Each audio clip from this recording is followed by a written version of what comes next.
Preview. Para upasaka upasika yang berbahagia dalam Dhamma Ajaran Sang Buddha sekalian, pada hari ini kita berkumpul di Cetiya Panjasika pada hari Minggu seperti kebiasaan orang murah hati dan ingin meningkatkan nilai hidup diri sendiri menjadi lebih tinggi, lebih berharga. Sang Buddha mengatakan bahwa atahi atano natho, diri sendiri merupakan pelindung bagi diri sendiri. Maka kita umat Buddha tidak perlu menunggu orang lain. Kita harus turun tangan, bekerja atau melakukan sesuatu yang telah dipikirkan dengan baik dulu, baru melakukannya. Itu hidup akan lebih cerah, lebih bahagia dan lebih bermakna. Pada hari ini judul yang ditentukan oleh panitia bahwa makin banyak blessing, makin banyak rezeki.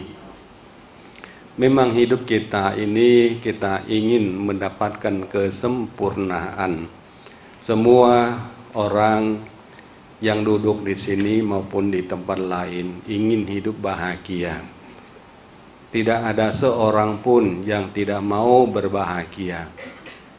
Namun kebahagiaan itu tidak akan datang begitu saja. Kita harus menciptakan kebahagiaan itu. Kebahagiaan itu bisa diciptakan oleh diri kita sendiri. Pertanyaan Bante, mau tanya Anda sekalian bahwa siapakah yang ditakdirkan untuk hidup kita?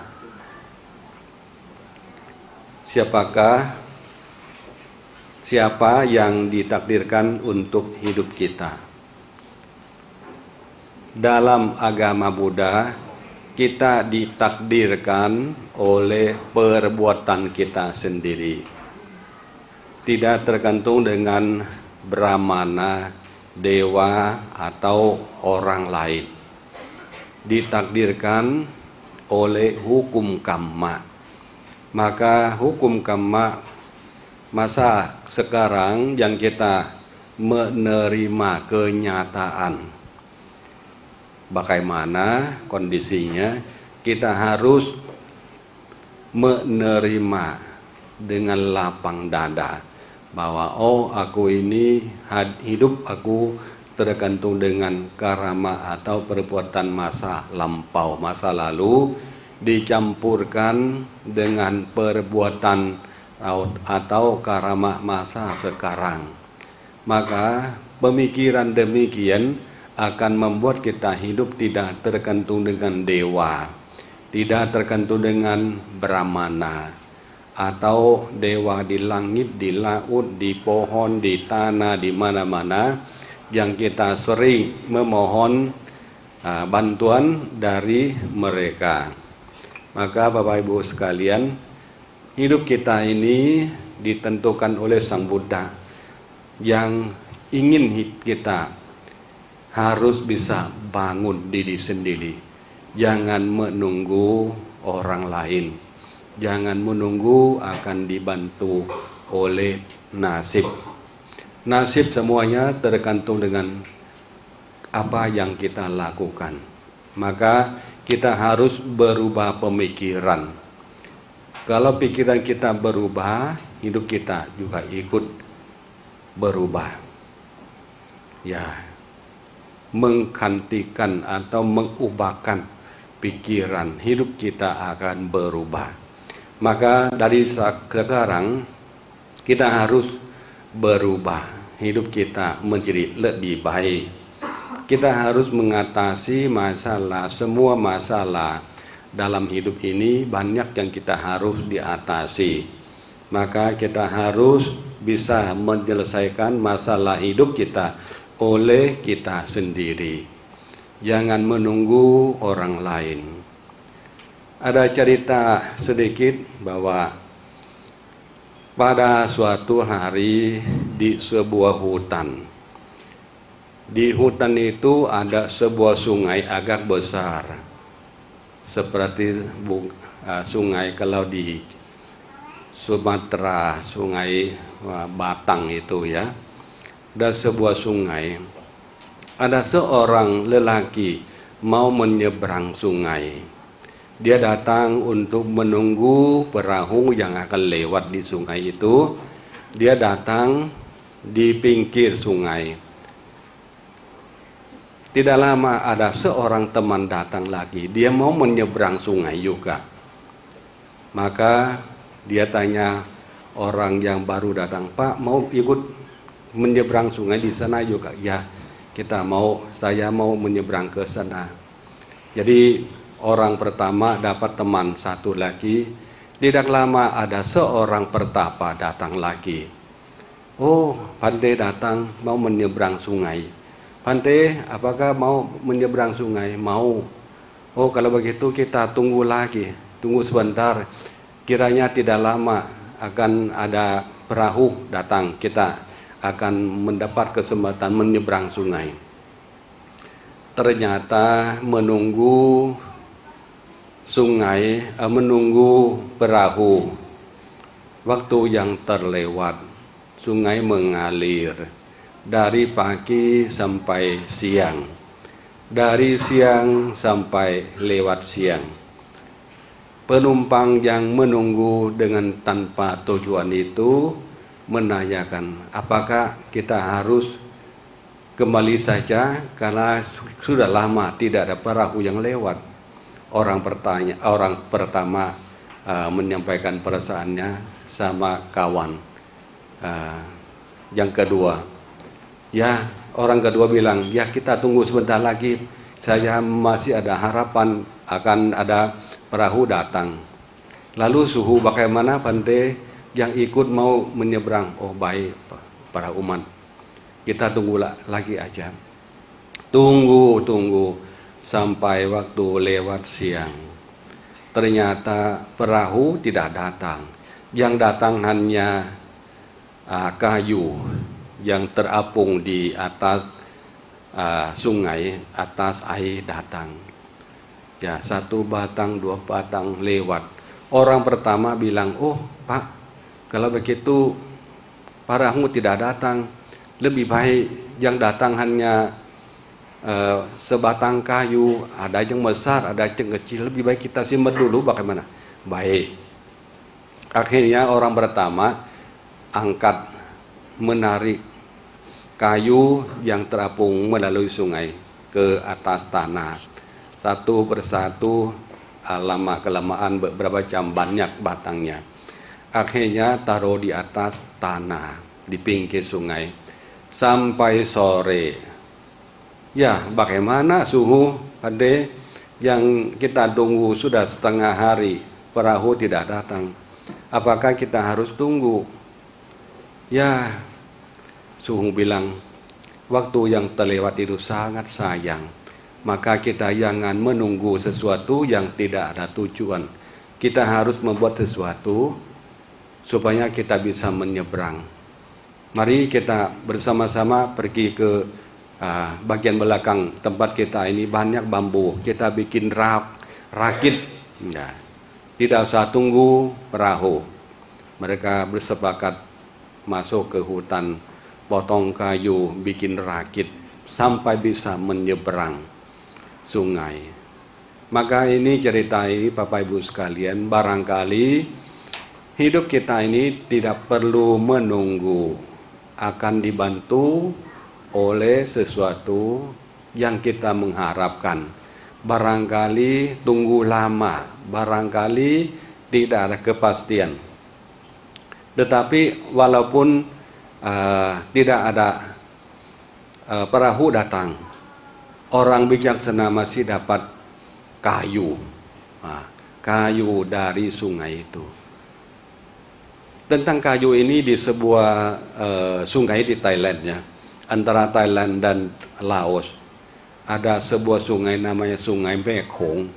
Sungai Mekong dari China sampai Laos, Myanmar, Thailand, Kamboja ke laut. Barangkali seringkali ada kayu yang terapung di atas sungai. Ada seorang orang Thailand yang rumahnya di pinggir Sungai Mekong. Dia melihat, oh batang kayu datang banyak sekali. Akhirnya dia ambil perahu, membawa perahu turun ke sungai.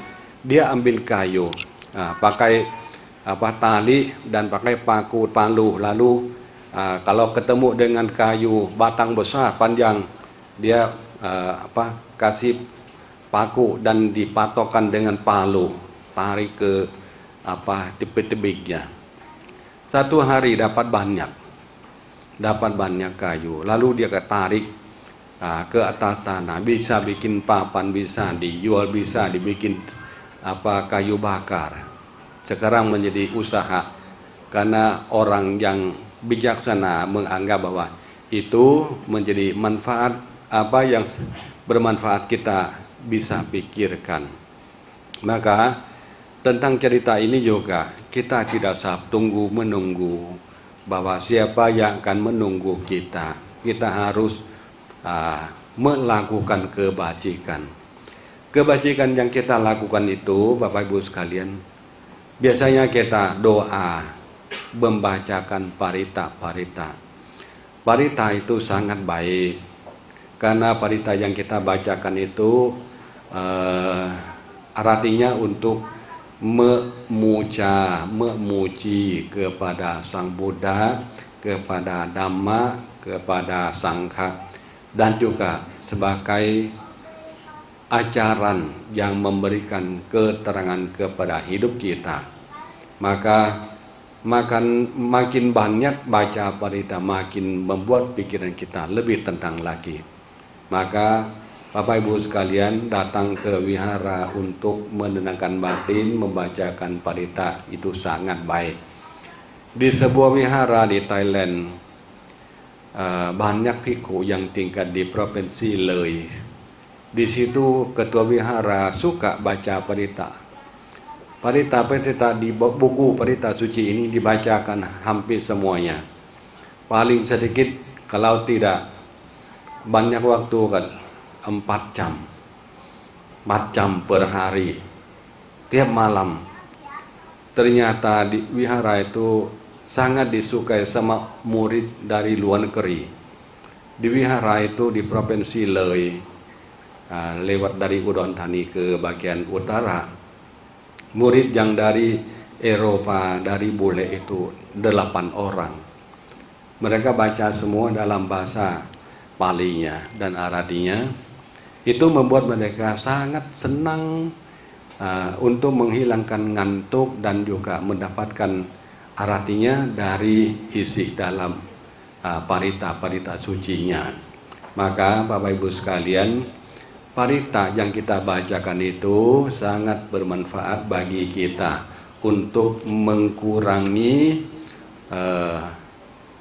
masalah dan problem hidup kita.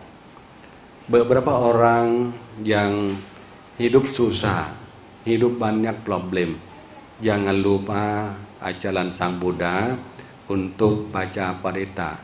Parita yang kita perlu dihafal, apalagi kata-kata mutiara yang perlu kita dihafal, perlu menghafal itu dari buku Dhammapada. Dhammapada itu sangat penting bukunya. Bhante datang ke Indonesia pertama mulai dari tahun 91. Tahun 91, lalu pikir bagaimana kalau seandainya diminta ceramah di Indonesia, bagaimana bisa bicara. Bhante mulai menghafal dari buku Dhammapada. Tahu nggak Dhammapada itu ayat atau wagga pertama itu mulai dari mana, Bu? kata yang harus dihafal dari buku Dhammapada, Jamaka Wagga itu. Nah, Jamaka Wagga dalam bahasa Pali dan Indonesia. Dalam bahasa Palinya, Mano Pubbangga Madamma Mano Setha Mano Maya Manasa Ce Padutena Basatiwa Karotiwa Tato Nang Dukhaman Veti Cakangwa Warato Padang. Itu bahasa Palinya. Bahasa Indonesianya, pikiran adalah pelompor dari segala sesuatu. Pikiran adalah pemimpin, pikiran adalah pembentuk. Bila seseorang berbicara atau berbuat dengan pikiran jahat, maka penderitaan akan mengikutinya bagaikan roda pedati yang mengikuti langkah kaki lembu yang menariknya. Itu kata Sang Buddha. Ada perumpamaan juga sangat bagus. Maka kita harus menghafal dalam bahasa Pali dan artinya dalam bahasa Indonesia juga. Itu bagian yang tidak baiknya, bagian jahat. Tetapi kalau bagian yang baik, ada cantumkan nama bahasa Indonesianya. Pikiran adalah pelompor dari segala sesuatu. Pikiran adalah pemimpin, pikiran adalah pembentuk. Bila seseorang berbicara atau berbuat dengan pikiran murni, maka kebahagiaan akan mengikutinya bagaikan bayang-bayang yang tidak pernah meninggalkan bendanya. Itu perumpamaan Sang Buddha. Sangat bagus. Maka Bapak Ibu sekalian, kalau siapa yang belum pernah menghafal kata dari buku Dhammapada, kata mutiara itu perlu dihafal ya. Perlu dihafal untuk menenangkan pikiran kita sendiri.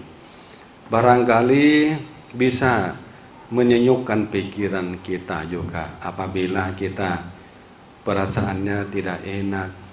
Ya, sebenarnya kata lainnya, selama buah dari perbuatan jahat belum masak, maka orang bodoh akan menganggapnya manis seperti madu. Tetapi apabila buah dari perbuatan jahat itu telah masak, maka ia akan merasakan pahitnya penderitaan. Begitu. Pandai mulai menghafal dikit demi sedikit. Ya, Bapak Ibu sekalian juga perlu menghafal. Lemon belum menghafalnya, pemimpin belum menghafalnya. Nah, itu harus mulai. Ya, harus mulai. Bapak Ibu juga perlu mulai. Kalau mulai bracing atau baca berita, pikirannya belum tenang, perlu melakukan juga sesuatu yang barangkali kita tidak pernah lakukan.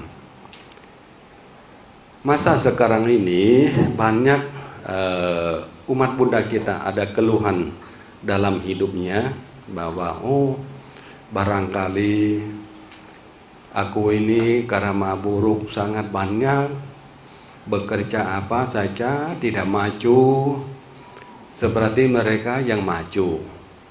Pengen punya rumah, punya mobil, punya uang banyak, punya suami yang baik, punya istri yang cantik, banyak pemikiran. Tetapi barangkali pemikiran demikian tidak tercapai. Barangkali, aku ini orang semangat bukan main, bukan orang malas, rajin mencari nafkah, tetapi kenapa tidak kaya seperti mereka?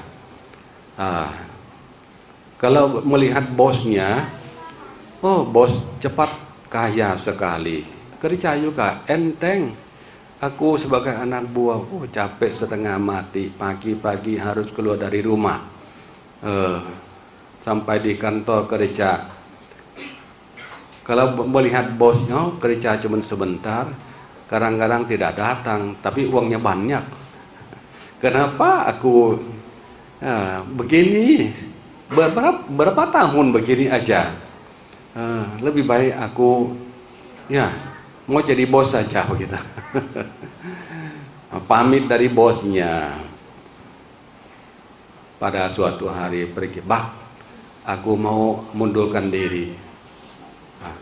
Kamu mau kemana? Kamu tinggal di sini sudah lama, ikut aku.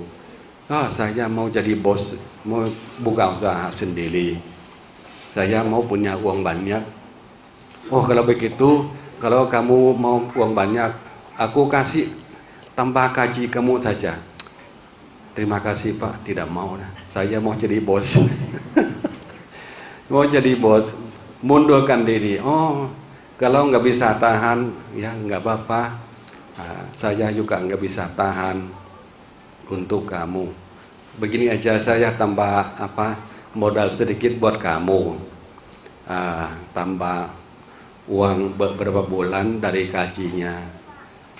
Sudah keluar dari pabriknya sama bosnya, buka usaha sendiri. Jual sayur. Kadang-kadang rugi, kadang-kadang ya sedang kebanyakan rugi, lebih pusing lagi. Jadi dulu aku kerja sama bos, tenang, ini harus tanggung untung rugi, gimana? Akhirnya makin lama makin merosot lambahnya, keuntungannya. Akhirnya Pak kembali lagi ke bosnya.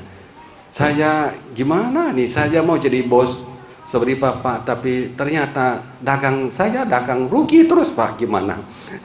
Wah, kamu ya sama aja. Aku juga bos bukan gampang loh. Barangkali lebih pusing dari kalian. Ya, ada juga seorang umat Buddha dia di kota Palembang dulu. Dia punya pabrik kayu. Anak buahnya zaman waktu itu tahun 90 lebih ya, belum sampai tahun 2000. Dia kaya sekali. Akhirnya ada kondisi membuat usahanya merosot.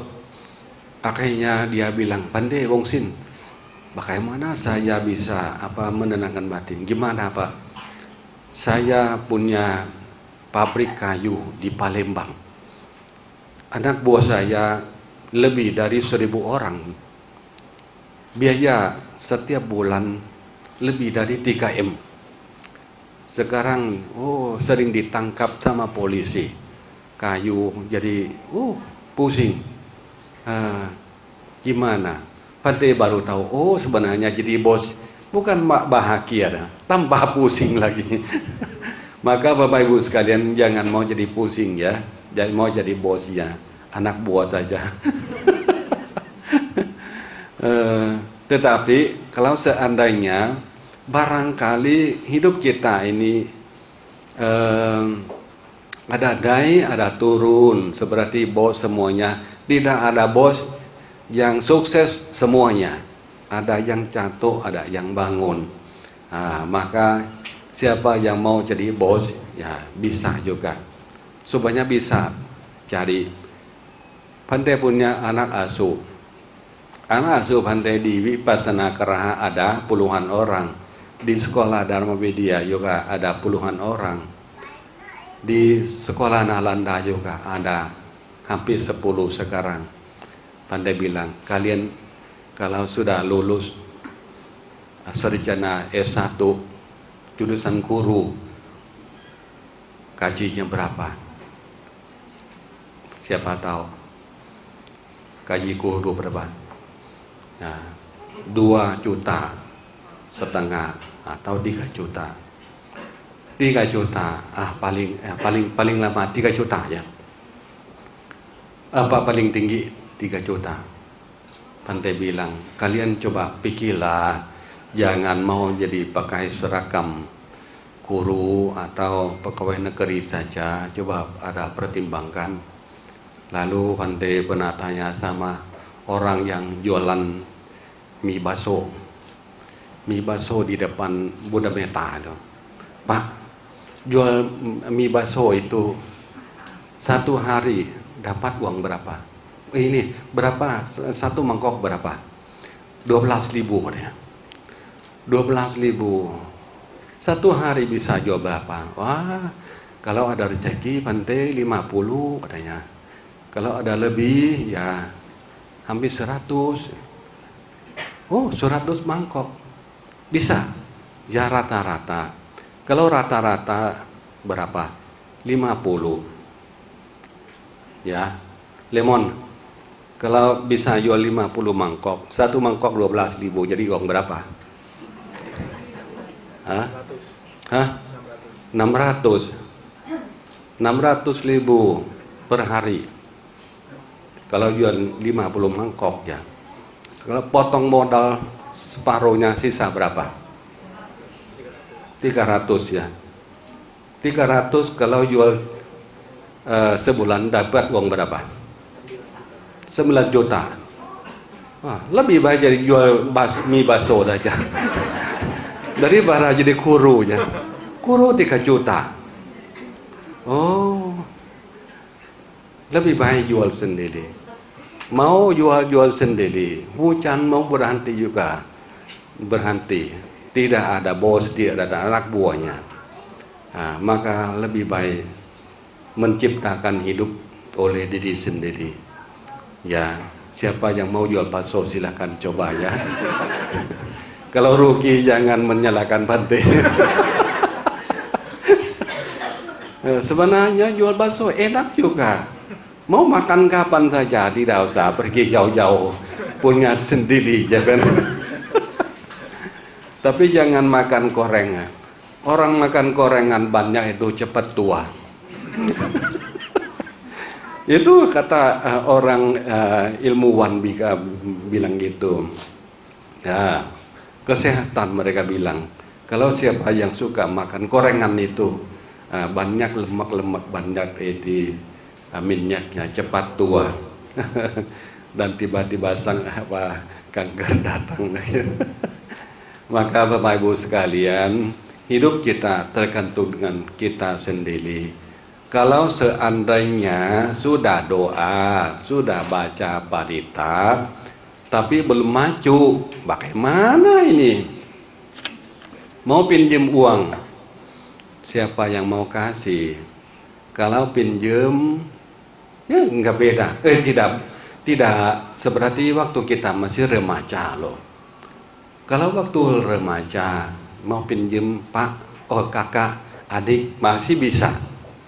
Tidak ada apa bunga ya kan. Tapi kalau seandainya satu keluarga sudah punya suami, sudah punya istri, sudah punya keluarga, kalau kita mau pinjam ya harus hitung bunga juga. Barangkali mereka tolak dengan tidak enak lah. Maka kita harus pikir baik-baik kalau mau pinjam uang. Maka kalau lebih baik jangan pinjam. Pinjam uang. Tapi banyak orang yang berhutang. Beda dengan umat Dewi Harapannya Sikha, tidak ada hutang. Siapa tidak punya hutang angkat tangan? 1, 2. 2 orang tidak punya hutang. Yang lain punya semuanya.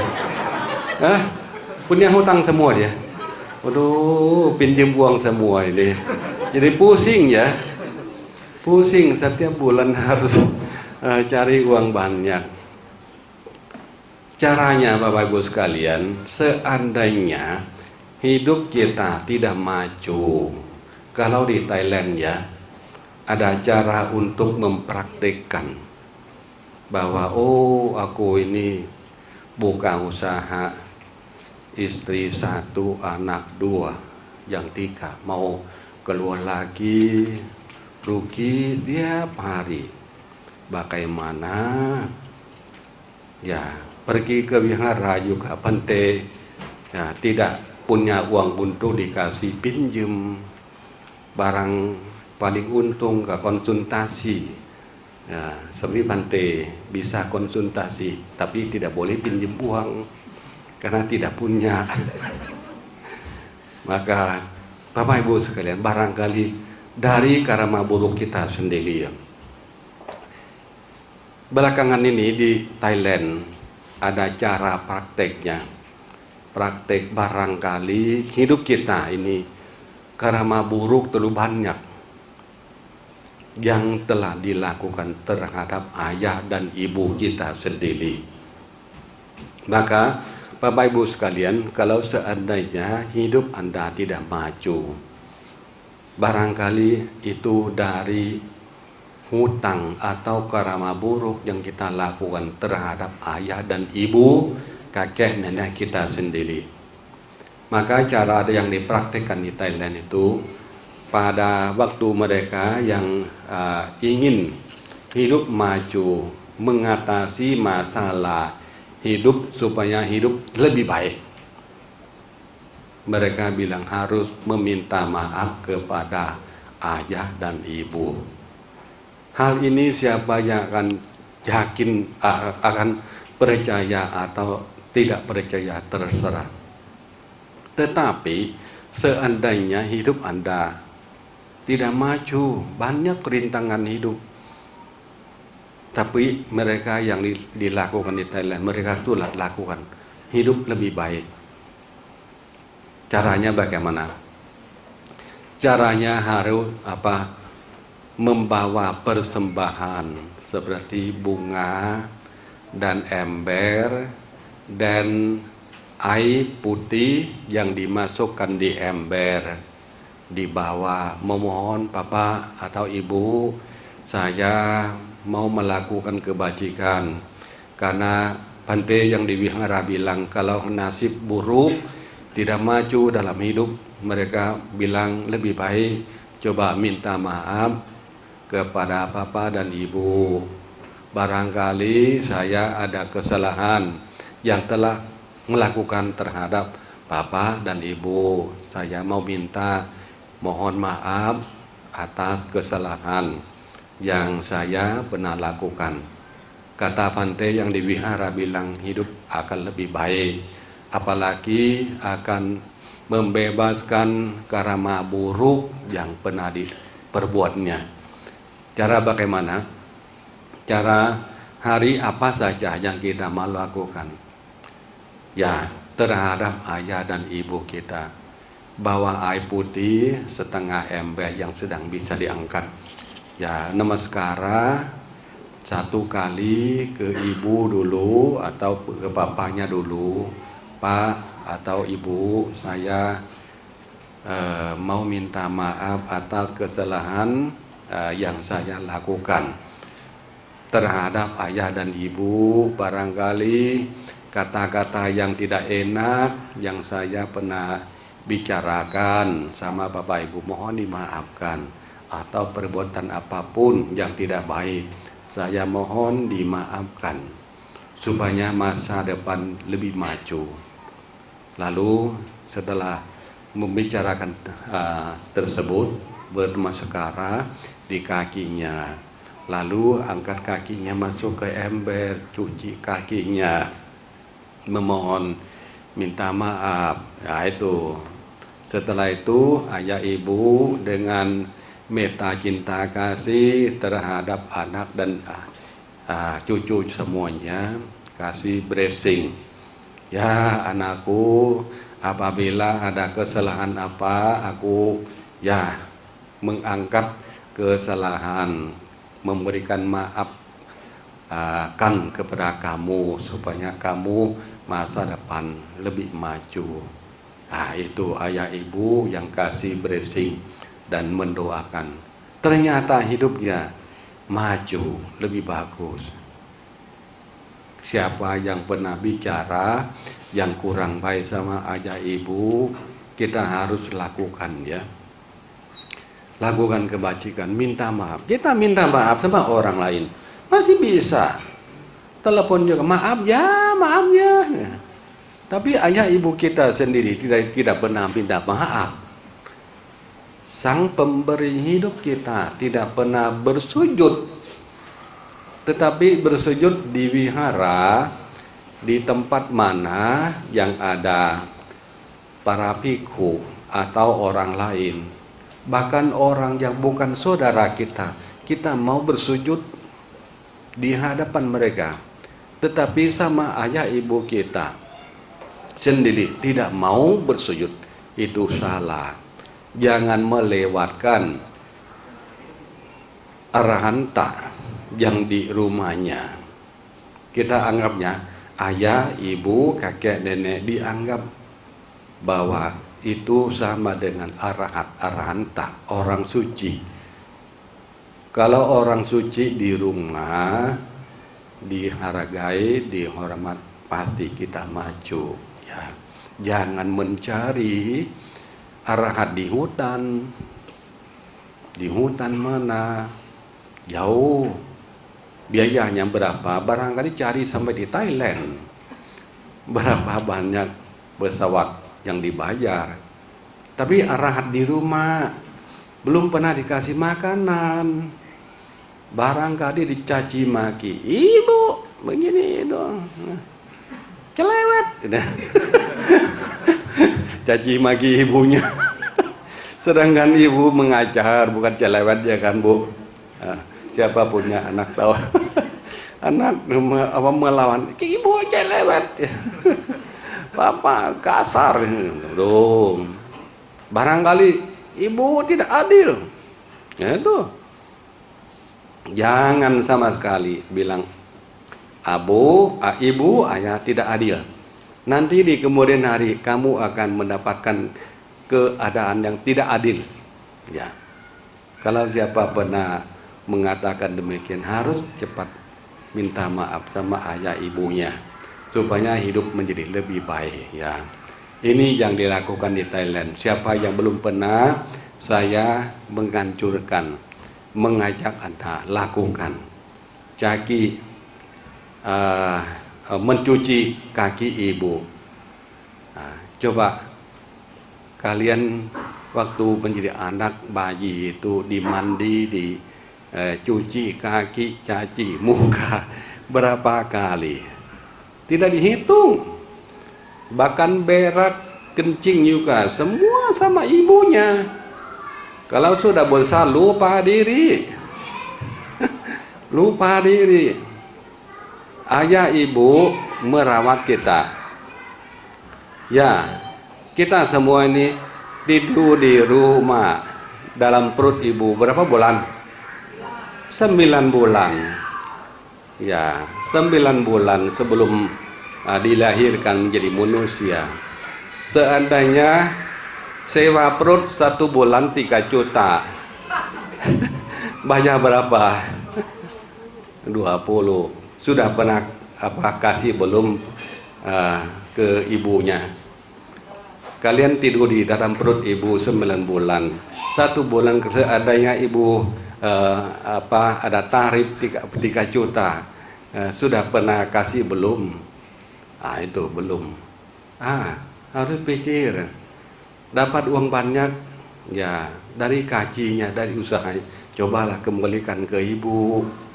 Ya, barangkali ibu nih, bapaknya jual barang, jual rumah, jual kebun untuk anak sekolah. Sekolah di kota, barangkali jual mobil. Bapaknya sampai harus bawa motor. Barangkali jual motor lagi untuk anak bisa kuliah. Habis semuanya. Setelah habis kuliah, pernah pikir nggak untuk kembalikan uang modal untuk ayah ibumu? Ya, sesudah kuliah selesai, ya gaji 5 juta. Pernah kembalikan kah? 1 juta per bulan. Belum. Maka minta tambah lagi, Bu, kurang tambah lagi. Itu kita hutang banyak. Maka seandainya siapa hidup tidak maju sebab dari perbuatan kita juga, maka pada hari ini ingat bahwa kita perlu memohon minta maaf kepada ayah dan ibu. Jangan malu, ya, hidup akan yang lebih baik. Seandainya sudah baca parita, sudah doa sana sini, tapi hidup tidak maju, coba ya, hidup akan yang lebih baik, akan doa dari ibu ni luar biasa, lebih manjur dari para bhikkhu.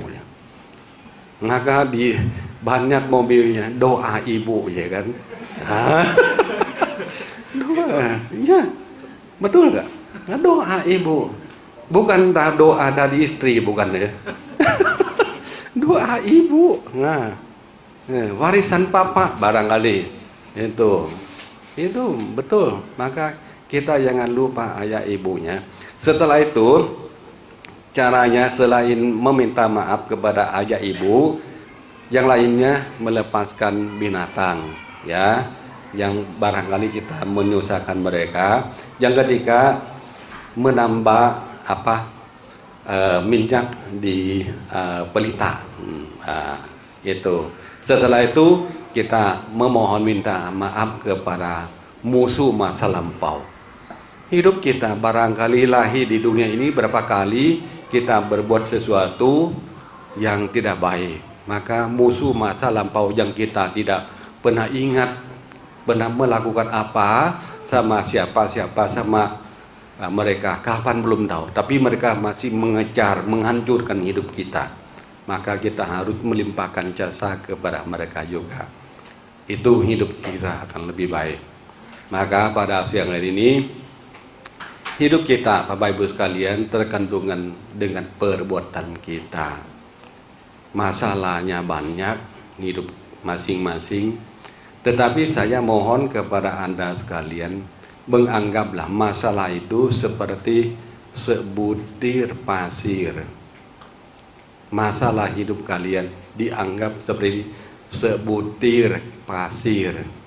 Walaupun banyak, tetapi pasir itu butirnya kecil-kecil yang kalian bisa diatasi.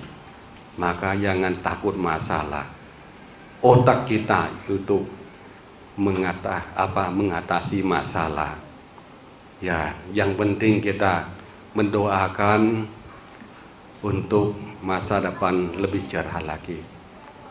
Ya, seperti tadi pagi Bante juga sama Cuni ya bertekad.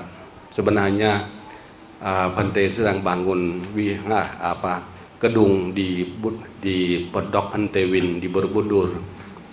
Tadi pagi Bante telepon ke Dedi yang jaga di sana. Dedi, bangunan kita sisa uang berapa? 4 juta Bante kata. Uang masih sisa 4 juta. Bante mau bangun gedung untuk umat di Borobudur. Sudah dikeluarkan uang dari sana sini melalui rekening Bante. Sudah habis 500 juta. Tapi baru cor tiang belum selesai. Akhirnya Bante merasa lelah juga. Gimana kalau tidak ada dana, harus berhenti. Ya, apa boleh buat, kalau mengganggu umat kekasihan, ekonomi juga sedang merosot, virus corona sedang mau datang. Jadi tidak mau cari uang, mau sembunyi di rumah saja begitu. Maka dana yang 4 juta sisa di rekening Dedi yang jaga di Borobudur itu, ya apa boleh buat. Untung tadi ada Juni bilang ya akan usaha dana everyday, akan coba bantu barangkali usaha kita yang mau bangun gedung buat para bhikkhu sangha dan umat di Borobudur bisa berjalan, bisa memperpanjang nafasnya. Kalau tidak begitu nanti tukang 14 orang harus berhenti minggu depan. Maka pandai juga tidak patah semangat, pasti jalan. Selama kita masih bernafas, kita tetap jalan, Bapak Ibu sekalian. Jangan kecil hati, semua ada jalan. Nah, semua ada jalan. Walaupun jalan itu agak susah, tapi pasti ada jalan. Semoga doa pada siang hari ini, Bapak Ibu sekalian, hidup bahagia. Jangan lupa untuk melakukan kebajikan. Jangan menunggu orang lain akan membantu kita. Harus membantu diri kita sendiri dulu. Apalagi ingat bahwa tidak ada orang lain yang ditakdirkan hidup kita selain kita sendiri. Jangan tunggu Tuhan yang tidak pernah melihat muka. Tuhan kita di rumah, ayah ibumu ya itu merawat dengan baik. Kalau kita berubah hidup, berubah pemikiran, hidup kita akan berubah. Jangan tunggu nasib baik. Harus memotong kayu bambu, bikin rakit menyeberang sungai. Sungai hidup ini seperti sungai yang susah. Kita harus bisa mengatasi supaya masa depan kita lebih maju lagi. Semoga apa yang disampaikan Ponte dapat manfaat sedikit, masih lebih baik daripada tidak ada ya. Semoga Sang Tilatana melindungi Anda sekalian berbahagia untuk selama-lamanya. Namo Buddhaya.